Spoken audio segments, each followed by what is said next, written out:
Miss your favorite show? Download the podcast at kcaaradio.com. Are you ready for a new experience? To see life from another point of view? New hope, new expression, new joy. This is your radio hour. Welcome to Viewpoint with Father John. And welcome. You're tuned to KCAA Radio, 1050 AM, 102.3 FM, 106.5 FM, or on the World Wide Web at kcaaradio.com. This is Viewpoint with Father John. I am your host, Father John Reed. By the way, you can follow us on Facebook and Instagram. Just put Viewpoint with Father John there. And if you miss an episode, if you go to YouTube the day after the broadcast, you can just put in the search bar Viewpoint with Father John, and you will get all the shows for last 2 years. And you can just binge watch to your favorite radio show on KCAA Radio and on YouTube. All of God's children are endowed with extraordinary purpose and ability. I'm on a quest to help as many as possible in fully realizing their divinely inspired potential. Disposing of false narrative and embracing genuineness inspires clarity of purpose. My role is help to overcome self-imposed limitations in realizing one's spiritual potential, even if I stutter all the way through that. Sorry, folks, I must have had a little candy today. You know, we diabetics aren't supposed to play with that.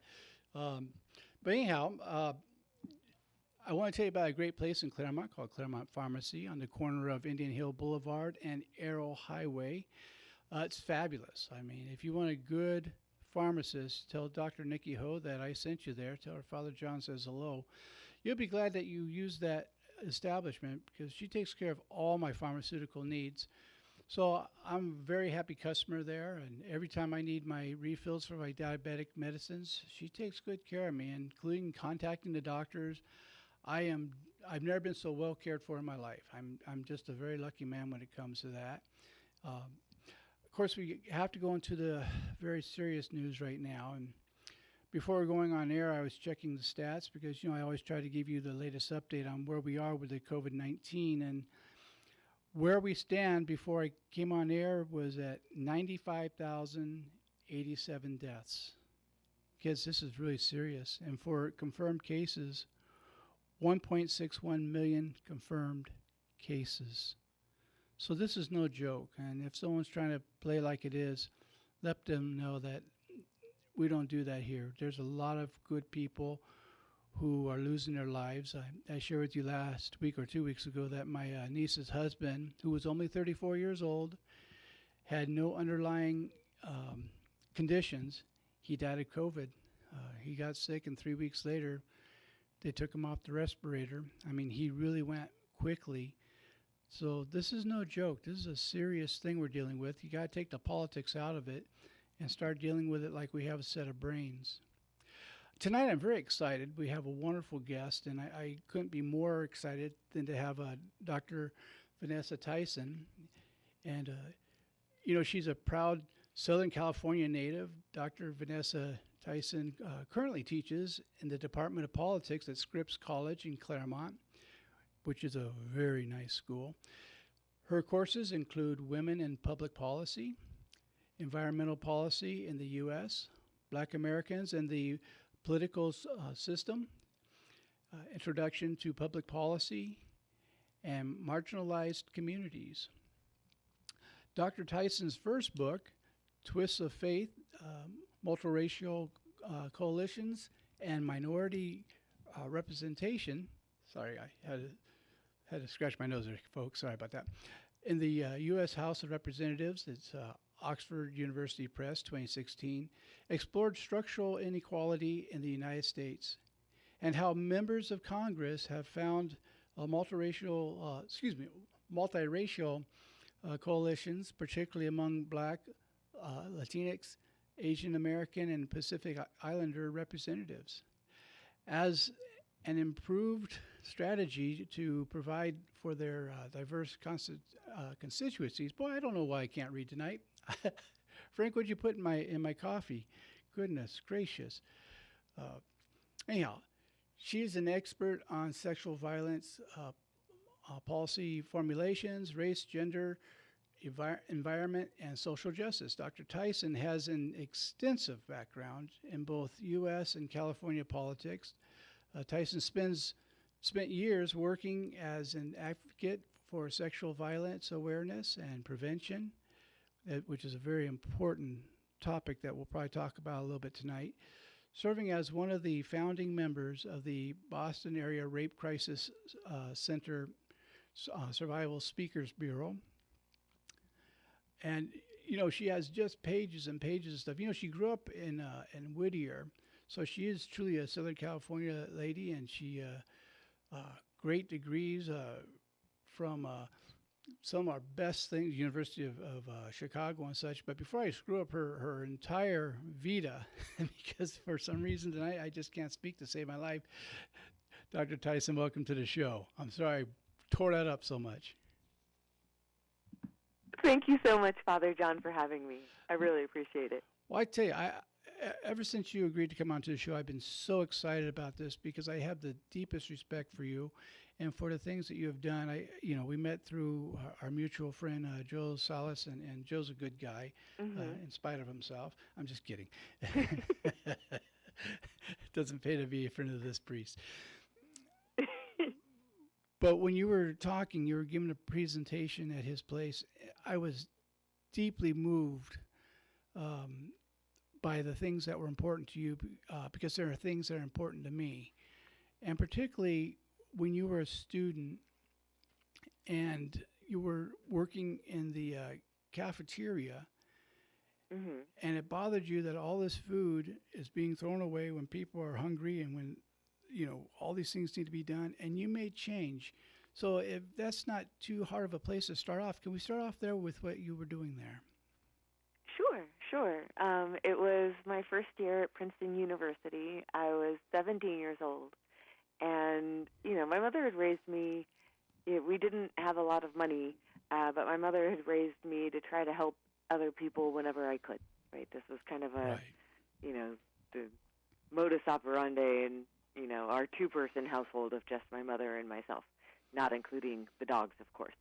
And so, I was working in the dining hall as part of my financial aid package, and the conditions were such that so much food was if the students didn't eat it, was thrown out every day. Right. I was in shock, in part because I myself and so many people I know and what have you had experienced at one point in time in their life food insecurity, right? There are different types of insecurity, like, kind of tangential insecurities we deal with, especially if you don't have a lot of money, like housing insecurity or food insecurity, et cetera. And so I immediately, I was in shock. It took me a while to process the fact that there was so much privilege and abundance in my dining hall, and I'm sure in dining halls across the country. And I decided, one night, late night, to email the president of the university, because why not? Of course you would want to hear from, some not being subtle first year undergrad. To talk about how important it was that we fix this, and it was incredibly important, right? This was a way in which, I had actually looked into kind of different shelters that were around, et cetera, and this was a problem that I thought, this could be fixed, and why don't we fix it?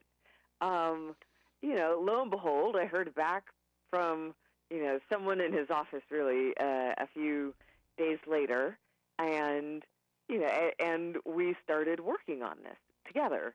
I came up with a plan because apparently by New Jersey law, since the food had already been out, we could not therefore, we could not serve it again to another clientele.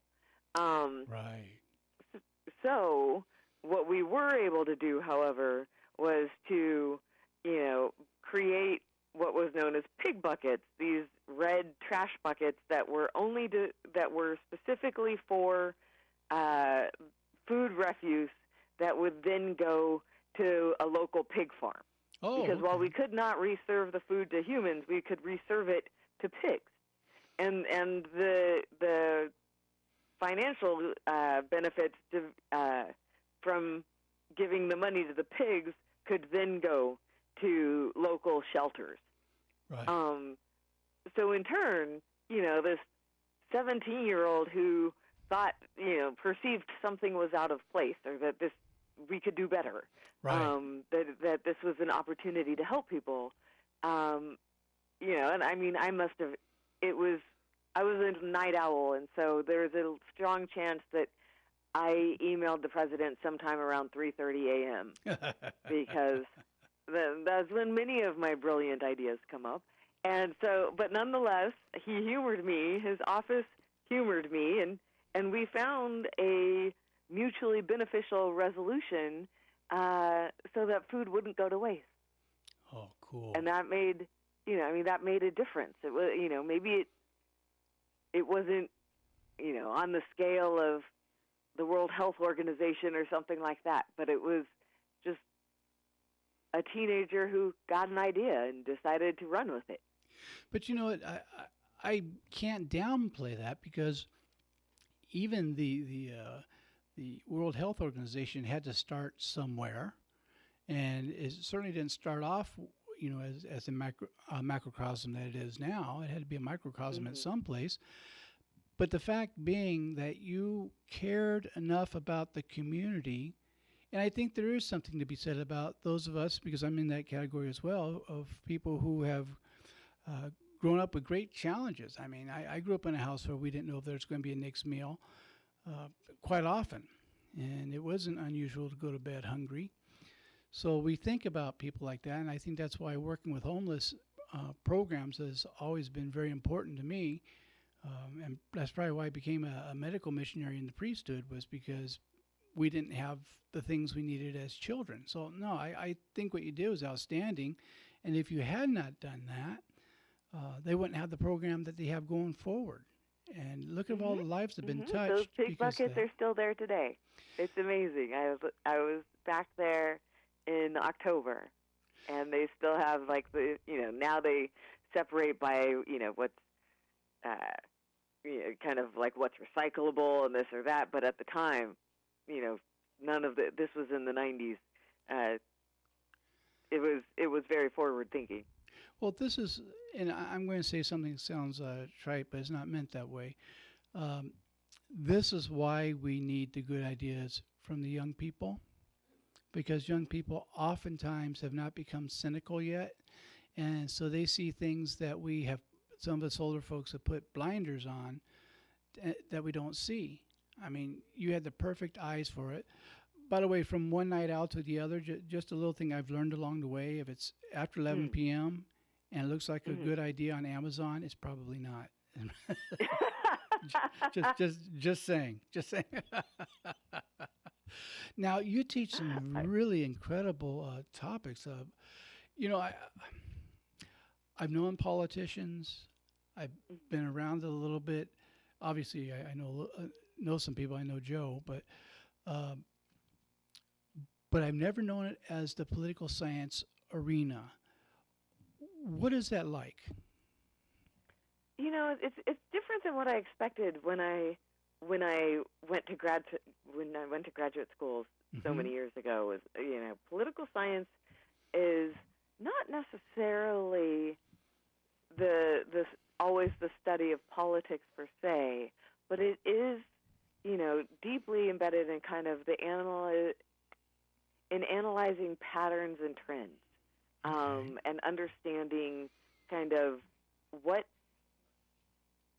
is going on in the world, but from more of a political lens. So this is not necessarily analyzing financial trends. This is not necessarily analyzing, I would say, individual discrimination. What I focus on is kind of patterns in politics and I focus on American politics, but you can really, focus on any area or theory that you'd like. And the dynamics that are shaping outcomes, even if those outcomes aren't immediately obvious, and even if the dynamics aren't immediately obvious. So, if one of the things I point out in my book is that, back in 2005, the Congressional Black, Hispanic, and Asian Pacific American Caucuses officially formed the Congressional Tri-Caucus, which, largely votes as a bloc within the Democratic caucus on various issues, on various bills where they feel that it pertains to their own constituencies, and they advocate as a bloc, which is wonderful. Well, on that idea, I'm getting the Frank and I are trying to communicate tonight. Frank is our sound engineer, the best in the world, and someone put something over our window, and he's trying to signal me over there that I'm late for my first commercial break. So I do want to pick this up on the other side of the commercial break. No, you're fine. It's me. Our studio is up in a raid tonight. That's probably why I'm off so much. So we'll be back in 90 seconds. Okay.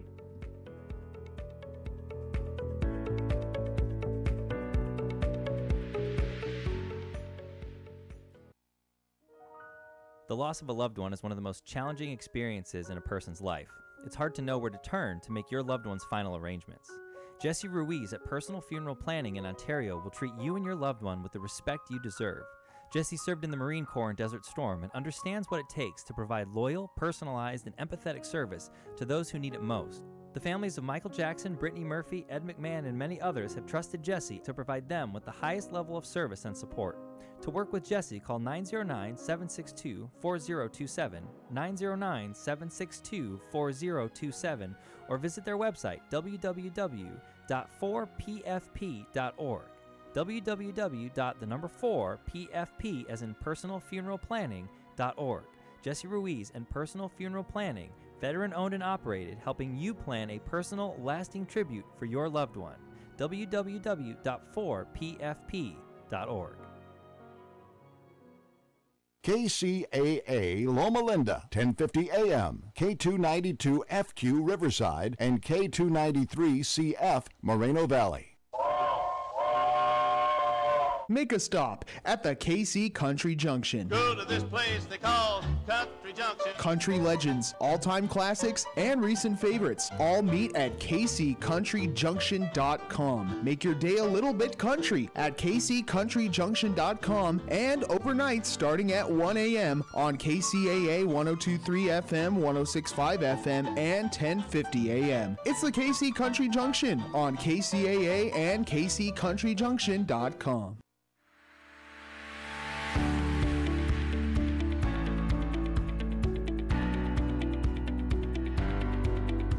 And welcome back. You're tuned to KCAA Radio, 1050 AM, 102.3 FM, 106.5 FM, or on the World Wide Web at kcaaradio.com. This is Viewpoint with Father John. I am your host, Father John Reed. And for some of you listening, we're having a little bit of technical difficulty back and forth. And so if I sound a little bit off kilter tonight, it's because I'm off kilter tonight. We're changing out some equipment here in the radio station. And so whenever they say they have something that's foolproof, they say it's proof that we're all fools. And so we're working through some of that, so I apologize if some of the things sound a little off tonight.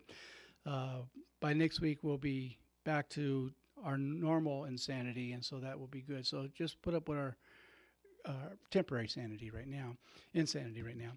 And Dr. Tyson is my guest this evening, and we were talking when we left about some of the different caucuses. I can't even talk tonight, but how we're doing voting blocks and stuff. And so I apologize, I had to cut you off in the middle of your thought. If you'd like to continue that. Perfectly all right. So in my book, I talk about the emergence of the Congressional Tri-Caucus, but I also, interviewed 47 members of Congress, of the House of Representatives, to get a better sense of how that Tri-Caucus came about, and what's our understanding now of what took place. Like the book was published in 2016, but what took place 10 years prior 10, 15 years prior in order to make that happen. Right. And so when I think about political science, what I think about is analyzing policy, analyzing trends, and carefully considering various data points in order to explain to the public, and hopefully not just other political scientists, about what we're seeing, in contemporary time. Right. Boy, So that's what I do, and I love it, and I love my students. Today we submitted grades, so that was last day of the semester. So, and you the said, craziest semester we've ever, seen. and you still had time to come on the show tonight. So I thank you for that. As much as I'm messing everything up, once you make all that effort, and I can't get my act together tonight on the show. Normally I'm not this off. I want to go back a little bit. I know I'm jumping back and forth, but Of course. areas of abuse really, I grew up with a lot of that, and so I have a special heart for people who do things to help people in that. And so you helped start you're one of the founding members of the Boston Area Rape Crisis Center for Survivors Speaking Bureau. How'd you come up with that? So at the time I was actually in grad school at Harvard. Okay. My advisor had left the University of Chicago and had gone to Harvard, so I'd gone with him. And I was always kind of a do-gooder who wanted to make the world a better place. So while I was in Chicago, for instance, I volunteered at a local elementary school on the South Side, which was lots of fun. When we went to Harvard, I was working. I had the opportunity to meet some wonderful people, wonderful, primarily women who were working in sexual assault prevention and response. So women like Susan Marine, who at the time ran the Office of Sexual Assault Prevention and Response for Harvard University. Another wonderful woman, Diane Rosenfeld, who taught about sexual violence at Harvard Law School. Wow. And so, I had, kind of this, posse of women who, were openly addressing sexual violence in a way that I really hadn't seen before. It wasn't a secret that my biological father was a convicted pedophile. He'd been convicted when I was 8 years old. I didn't know that. And that my early years were very traumatic. Yeah. My parents were never married, and he took me on weekends, maybe 1 or 2 weekends a month.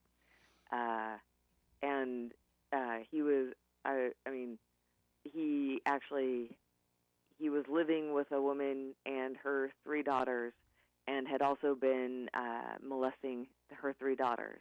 Wow. And one day, their maternal grandmother came to visit, knew that something was wrong, and literally started snooping around, which I say is a good thing, found one of their diaries, and he was arrested when I was 7.5. Thanks to this maternal grandmother who knew that something was off. She trusted her instincts. She, while everybody was at work or school, she looked around and she found what she needed and called the police. That woman probably saved my life. I want you to know I didn't know any of this prior to the post I put on Facebook yesterday about paying attention to your gut instincts and stuff. I don't have the quote off the top of my head. It was just something that came from meditation. I put it on there, and what you're talking about right now just goes hand in hand with what I had written. And so I just want to make the disclaimer. I didn't know we were going to talk about this when I put that on there. That would look awfully suspicious that I'm saying if something doesn't look right, pay attention to your gut feeling. And that's what this woman did. Yeah, exactly. And she, realistically, she saved all of our lives. And she's since passed, and I can never repay her, but I can pay it forward. Yes. So in 2002, the Boston Area Rape Crisis Center is I was introduced to a woman named Dawn Doherty, who was at that point in charge of public education and outreach regarding sexual assault. Mm-hmm. And, she was putting together, a formal, trained cadre of individuals who had experienced sexual violence, and she wanted to do so to try to help raise awareness, right? Public awareness that rape, abuse, incest, these are things that can't be swept under the rug. Right. And nor should they be, that we need to face them and figure out how to handle them, head on, so that perpetrators aren't, don't get away with it, and simultaneously so that we can help victims heal. And so I agreed to, join this group. There ended up being about 8 of us, and we, gave presentations all over New England, really. Wow. Some of the entities that I spoke with were the Boston Public Health Commission, the Massachusetts State Sex Offender Registry Board, let's see, who else did I talk to? I did a press conference with the then Lieutenant Governor of the state of Massachusetts in the State House, and met with the various, representatives, Massachusetts state representatives about, sexual violence and how did it affect me as a child, how it affected me, still as an adult, and hopefully how they could help other children going through the types of circumstances that I was going through or that I had been through. Well, a personal question on this with our current political climate that's been going on, and let's just call it for what it is. We have perpetrators in the White House and also and on the Supreme Court now. How has that had an effect on you, or people that you know who are recovering from these things? And I know that's an awfully personal question, and if you're not comfortable, I understand. Of course. But with I what we're tend to be dealing an open with, book.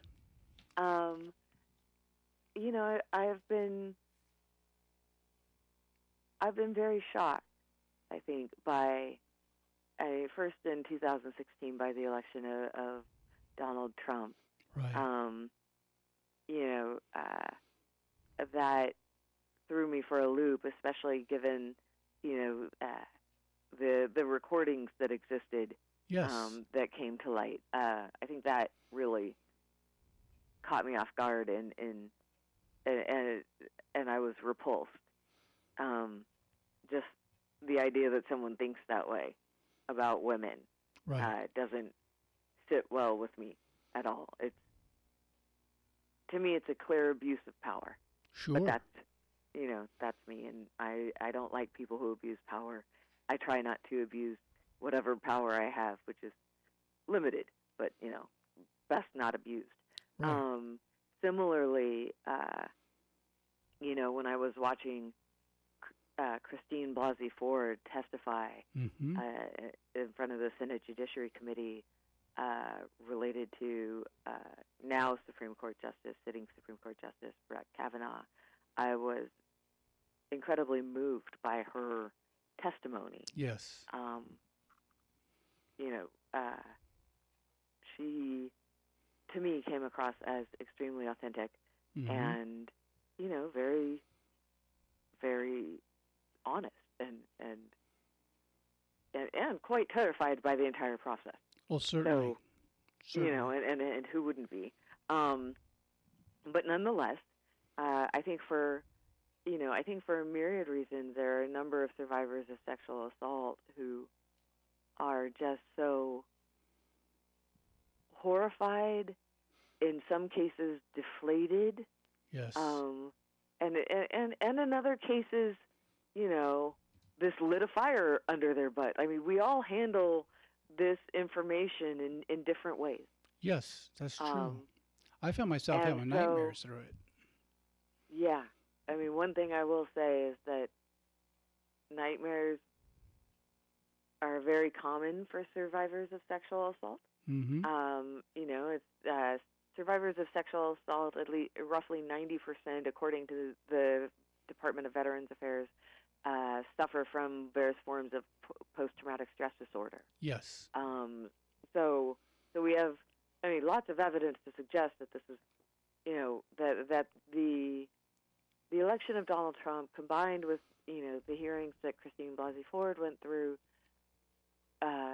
illustrate ways that survivors of abuse have been triggered, to say the least, but have also, really had to deal with their own demons in various ways, even if they had attempted to kind of close them off and shut them out. Well, what I was saying is, here we're re-victimizing people, and what I found really painful for me was people that I knew, women that I knew, just because of their political pullings, were aligning with Kavanaugh. I thought, wow, have we become that tribal? And I have to say we have.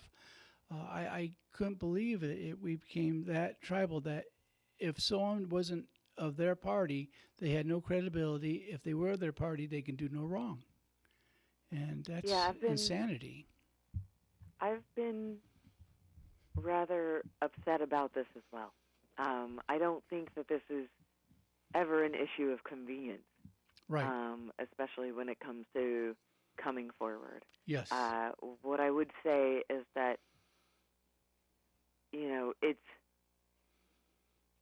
important now more than ever to try to find common ground when and where we can, and to try to build that common ground. Like, one thing we should say is that,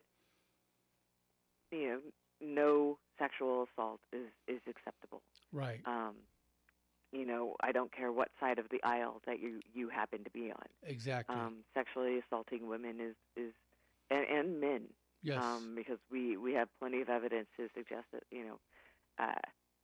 something like 26% of men have been sexually assaulted at some point in their lifetime. Yes. Right? Contact sexual violence. Mm-hmm. So with that in mind, it's a larger understanding of the fact that this is something that's happening to boys and girls, to men and women, to people who don't necessarily identify with one specific gender or another. Right. But it's incredibly pervasive, and it's not good enough to say, well, get over it. Right. I think it's much better to start thinking about, restorative justice, and how do we try to create fact-finding, processes that don't re-traumatize survivors of sexual assault. I want to carry on. And it seems that there are so many cases where that somehow morality has become partisan. Yes. And I'm very, very, I'm more than concerned about that. I am as well. And I want to continue this after the break. We're coming up to our final break. My guest this evening is Dr. Tyson, and we'll be back in 2 and 2.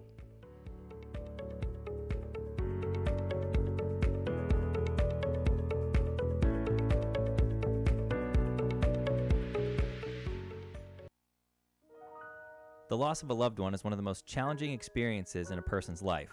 It's hard to know where to turn to make your loved one's final arrangements. Jesse Ruiz at Personal Funeral Planning in Ontario will treat you and your loved one with the respect you deserve. Jesse served in the Marine Corps in Desert Storm and understands what it takes to provide loyal, personalized, and empathetic service to those who need it most. The families of Michael Jackson, Brittany Murphy, Ed McMahon, and many others have trusted Jesse to provide them with the highest level of service and support. To work with Jesse, call 909-762-4027, 909-762-4027, or visit their website, www.4pfp.org, www.4pfp as in personalfuneralplanning.org. Jesse Ruiz and Personal Funeral Planning, veteran-owned and operated, helping you plan a personal, lasting tribute for your loved one. www.4pfp.org. Here's the legend of Mountain Mike's Pizza. There's a tale the early settlers tell that while panning for gold just below San Francisco near the Redwoods, a unique discovery was made. Not just gold in the ground, but the golden smell of Mountain Mike's Pizza and their fresh homemade pepperonis. A taste the 49ers from all over California couldn't pass up. It was pizza from the mountaintop, pizza the way it ought to be. Since 70+8, Mountain Mike's has been dishing up pizza dough rolled fresh daily using real whole milk mozzarella with mouth-watering, delicious fresh ingredients, including their legendary crisp, curly pepperoni that makes their pizza sought after like the gold of the 1800s. Now, Mountain Mike's has come to Redlands, located in the Redlands Packing House District near Sprouts. Feed your family for the holidays at mountainmikespizza.com or 909-335-1133. That's 909-335-1133, and discover this pizza gold for yourself. Google Mountain Mike's Redlands.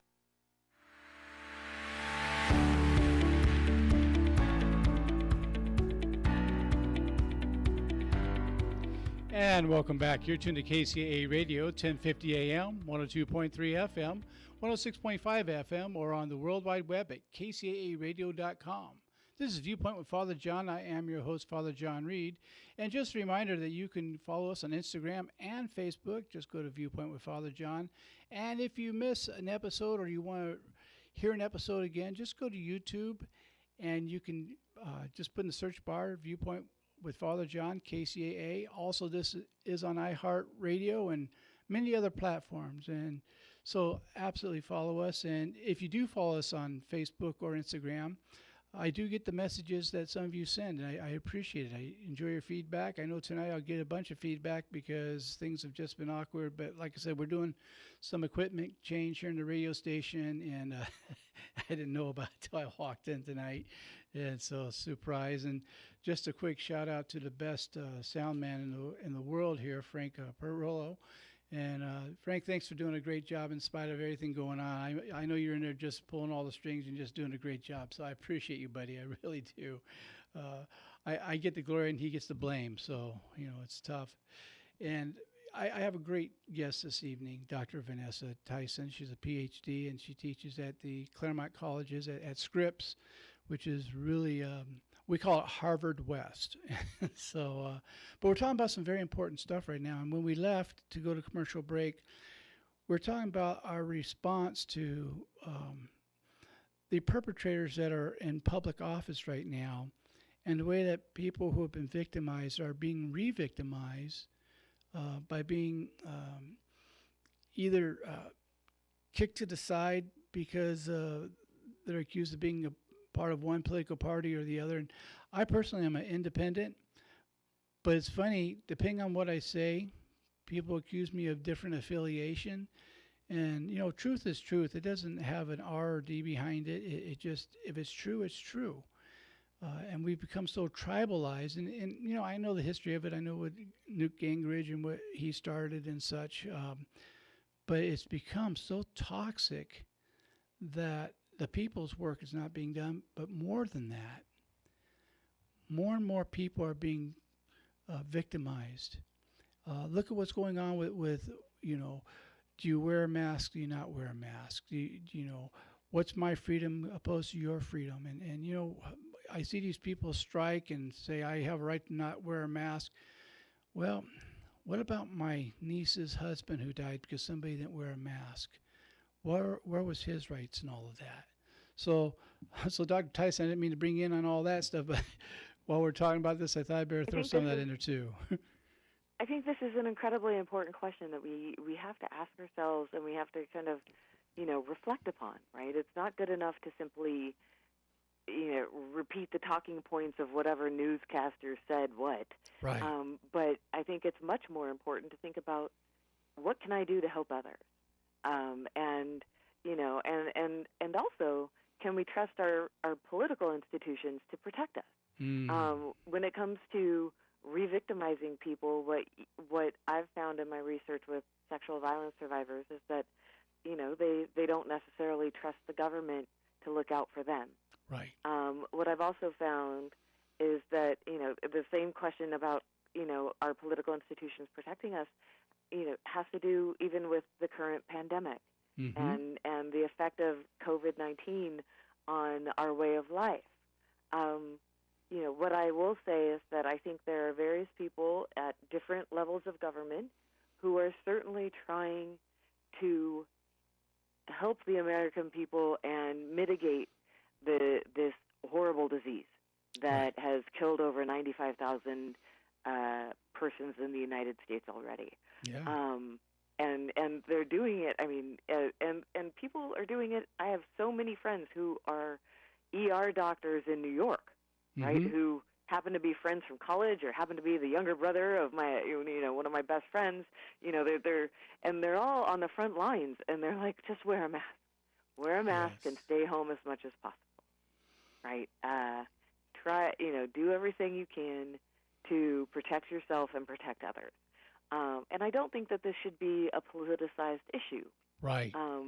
Even getting back to where I started, at the very beginning about, my mom raising me wanting to help other people. Of course I want to wear a mask, right? And now, don't get me wrong, it's not convenient, and it fogs up my glasses, and, we can go down a laundry list of, what have you, but if it can save a life or five, right? There's no question in my mind. And I think that, people cite, for instance, the inconsistency of government actors, and I understand that. But I also understand that the information and the facts and evidence that certain, governmental officials have evolves over time as we learn more about this disease. Right. So, like, I was wearing a mask before you were supposed to wear a mask. But that's also because I'm, right now I'm quarantining with my mom, who's at this point is elderly, and I want to make sure that I don't get her sick. Sure. That that wearing a mask is infinitely less about me and infinitely more about making sure that I don't cause any harm to others. Right. And I don't think that should be a political dynamic at all. I should hope that everyone I know, Republicans and Democrats, are, I know we're tired of quarantining. We're tired of the mask. We're tired. This is the weirdest kind of stress and fatigue, that, like, collective worldwide stress and fatigue that I've seen in my lifetime. Well, yeah. Yesterday. And something. Go ahead. Or just that I know that people are pushing back, but that won't save lives. We got to think. We got to keep on thinking in the long term. Well, I live in Claremont. And Claremont's usually a pretty, reasonable city. People usually go beyond the politics and try to think, okay, what makes sense here? But I was in the village. I was getting my ceremonial latte. And, Okay. And there was a guy there in the village who I would put in his 50s, maybe a little older, who was making a real point that he wasn't wearing a mask and almost like daring anybody to say anything about it to him. And it's like, what's the point you're trying to prove? I'm going to wear my mask whether you wear one or not. Why we would politicize something so foolish, I just don't know. I'm just going to say it. It seems like we're losing our brains. I usually don't talk like that on the show, but it just something so simple as wearing a mask so that you can protect people around you. Maybe because I do so many funerals, and I don't want to be the cause of somebody else's funeral. Of course. But I've even heard from a funeral director a few weeks ago saying, "Oh, this is nothing more than a bad cold." And I'm thinking, where are you getting your information that you could even think such a thing? So. Yeah, in 1 month, over 60,000 people died in this country. Yes. You think about, and I mean, now it's been 2 months, but really, when we look at like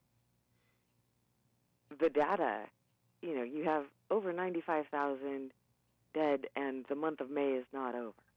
Right. By Monday, we'll be over 100,000 by Monday at the rate we're going. Yeah. And this is, I mean, it's. I don't think that people want to listen to facts anymore, and I also think that the news media has become increasingly irresponsible when it comes to communicating facts. I had Republican friends, and I happen to be a Democrat, what have you. But I had Republican friends who were saying, is this a pandemic or is this a Dem panic? Oh, right? Wow. And trying to say that this was some sort of impeachment hoax. Right. And they were putting that, and I was like, and this was, before, back in February. Right. And meanwhile, I had been talking to my friends who were, doctors on the ER doctors on the front lines in New York and New Jersey, and they were like, "Okay, it's coming. Yeah. We know it's coming, and it looks horrible."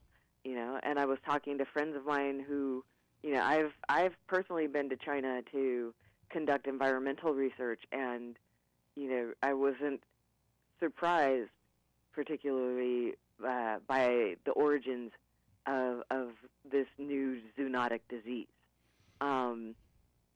In the sense that I've been to some of these wet markets, I've been, the hygiene that we're used to and the sanitation that I think we're privy to in the United States does not exist, at least not in more outer areas of China outside of Beijing and Shanghai. Right. And so talking to my friends who were China scholars, and including friends who were currently on the ground in China, they were all saying it's bad. It's really bad. It's much worse than it looks. Right. One of my friends who's a law professor but studies Chinese law, I mean, he asked, maybe mid-February, what would you do differently if you knew your institution was going to close in 3 weeks? Yeah. And he actually asked that, and this was on Facebook, and we started having a real conversation. Some of the academics, especially the ones who study China or have Sure. been on the ground there, about what can we do except to try to prepare our students. Yeah. Yeah, exactly. And provide them with facts, but also provide them with understanding and how to up their levels of safety. Shower more often, wash your hands more often. Understand that this is a highly communicable disease. Yes.